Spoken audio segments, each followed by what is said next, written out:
kamu sudah tahu belum ciri-ciri tulang udah nyambung itu gimana? Atau mungkin kamu lagi ngalamin dan masih cari tahu informasinya seperti apa? Nah, video ini cocok buat kamu ya. Dan insya Allah nanti bisa bermanfaat. Makanya buat yang belum follow ya, bisa dibantu follow dulu ya.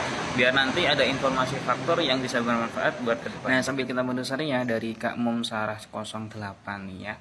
Bagaimana kita tahu kalau tulang itu udah nyambung, Pak? Oke ya. Nah, ini versinya beda-beda ya teman-teman ya. Saya bahas dua-duanya deh, versi alternatif dan versi medis ya. Semoga nanti bisa bermanfaat.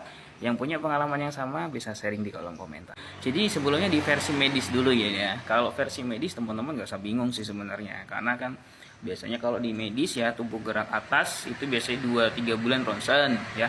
Tubuh gerak bawah biasanya di angka 3 bulan, 5 bulan juga nanti ronsen teman-teman. Jadi itu yang paling akurat ya, yang paling akurat untuk mengetahui posisi tulangnya udah nyambung atau belum, seperti itu. Jadi kalau di medis udah nggak usah dipikir, yang penting nutrisinya dibagusin, ikutin arahan dokter ya kan, pola istirahatnya, nutrisinya ya tadi ya. Nah terus habis itu kalau jatah ronsen udah gitu.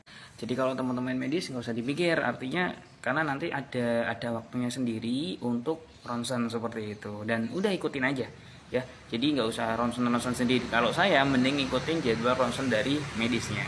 Nah pertanyaannya, kalau misal teman-teman ini di alternatif gini ya, karena beberapa dari teman-teman yang alternatif kadang nggak boleh ronsen, ada yang memang ronsennya nanti kalau udah 5 bulan gitu-gitu. Nah saya pengen sharing ini kebetulan dari pengalaman saya sendiri dan pengalaman teman-teman yang pengobatan di alternatif. Jadi kalau alternatif itu ya, yang pertama yang paling penting adalah ketika teman-teman patah tulang ya, itu yang paling penting pertama itu reposisi teman-teman. Jadi reposisi itu ketika teman-teman faktur patah tulang bengkok dan lain sebagainya, terus dilurusin, dibenerin ya.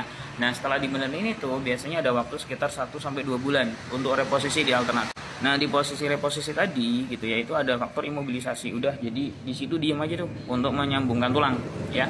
Nah setelah itu udah, nanti bulan ketiga biasanya udah mulai latihan berdiri, latihan latihan neko seperti itu. Nah di fase-fase itulah nanti teman-teman bisa ngecek coba, artinya itu masih goyang atau enggak tulangnya. Kalau misal teman-teman tulangnya masih goyang ya, nah nanti teman-teman di bulan kedua atau bulan ketiga tadi itu bisa dironsen seperti itu. Karena memang ya kalau misal teman-teman itu pengobatannya di alternatif gitu ya, itu biasanya yang paling penting sih di ronsen dulu untuk mengetahui posisi tulangnya gimana. Cuman kalau misal enggak, yang penting udah enggak goyang, tunggaknya udah mulai berkurang, udah mulai bisa gerak sedikit demi sedikit. Nah itu salah satu tanda-tanda tulangnya sudah mulai nyambung. Yang penting enggak goyang teman-teman. Nah